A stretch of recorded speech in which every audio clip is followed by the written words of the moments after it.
విద్యార్థి సంఘ నాయకులుగా తయారు చేయడానికి సంబంధించి కమిటీలు ఏర్పాటు చేయాలని పార్టీ అధ్యక్షులు గౌరవనీయులు జగన్మోహన్ రెడ్డి గారి ఆలోచన ఆదేశాల మేరకు కమిటీల నిర్మాణానికి సంబంధించి మిమ్మల్ని అందరినీ కూడా సమాయత్తం చేయాలని ఒక కాన్సెప్ట్ ఉంటే, మరోపక్క రాష్ట్రంలో జరుగుతున్నటువంటి విద్యార్థి వ్యతిరేక విధానాలు,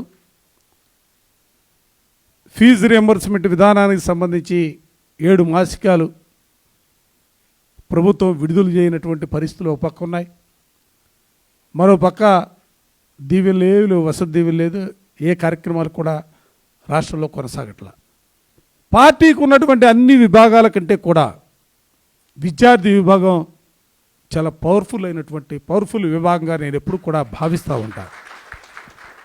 ఈరోజు రాష్ట్రంలో జరుగుతున్నటువంటి అప్రజాస్వామిక విధానాలనండి, అన్యాయమైనటువంటి పోకళ్ళనండి, ప్రభుత్వ సొమ్ముని ప్రైవేటు వ్యక్తులకు దోచిపెట్టే వైనమనండి, ఎవరైతే తెలుగుదేశానికి తాపేదారులుగా ఉన్నారో వాళ్ళందరికీ కూడా మెడికల్ కాలేజీలని కట్టబెట్టే వైనమైన తప్పనిసరిగా విద్యార్థి లోకం నోరెత్తి వెలుగెత్తి ఉద్యమం చాటవలసినటువంటి పరిస్థితులు ఈ రాష్ట్రంలో ఉన్నాయి, మీ పైన మరీ ముఖ్యంగా ఉన్నాయన్న అంశాన్ని సందర్భంగా గట్టిగా చెప్పదలుచుకున్నా.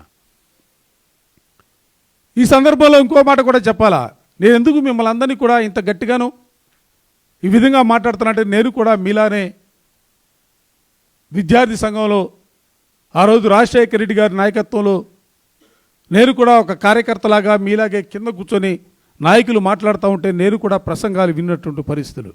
ఇవాళ విద్యార్థి సంఘ నాయకులుగా మీరు ఎవరైతే ఏ బాధ్యతలైతే స్వీకరించి పనిచేస్తూ ఉన్నారో ఆ బాధ్యతల ద్వారా ఇవాళ జగన్మోహన్ రెడ్డి గారికి డైరెక్ట్గా మీరే ఆయన కూడా ఐడెంటిఫై చేసి మిమ్మల్ని అందరినీ కూడా పేరు పెట్టి పిలవగలిగినటువంటి పరిస్థితులు ఇవాళ మన పార్టీలో ఉంది.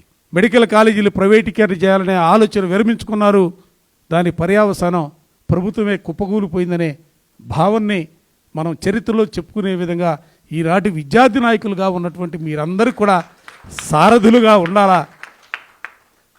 ఆ సారథులుగా ఉండే పరిస్థితుల్లో ఒక ఉద్యమ కార్యాచరణ కూడా ఈరోజు మీరందరూ కూడా కూర్చొని ఏ విధంగా పీపీపీ మెడికల్ కాలేజీలని చేయటానికి చేసే ప్రయత్నాలను అడ్డుకోవడం కోసం మనం ఏ విధంగా కార్యక్రమాన్ని తీసుకుంటే బాగుంటుందనేది ఆలోచన కూడా చేయండి. ఓ పక్క 1,00,00,000 సంతకాల కార్యక్రమం పార్టీ తీసుకుంది, మరో పక్క రచ్చబండ కార్యక్రమం జరుగుతూ ఉంది.